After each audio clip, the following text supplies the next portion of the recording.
పరిపూర్ణమైన స్నేహభావంతో ఉన్నాను.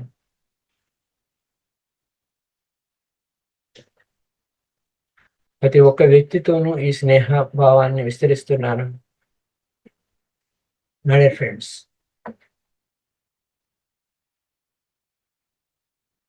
శ్వాసను లోతుగా లోపలికి తీసుకుని నెమ్మదిగా వదలండి. శ్వాస లోపలికి తీసుకుంటూ స్నేహ భావాన్ని లోపలికి తీసుకెళ్ళండి.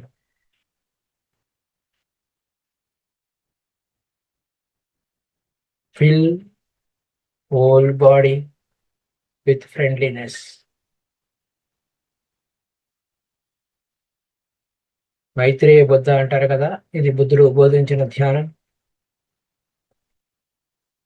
బుద్ధ భావనతో, మైత్రి భావనతో ఇది విస్తరిస్తూ ఉంటుంది.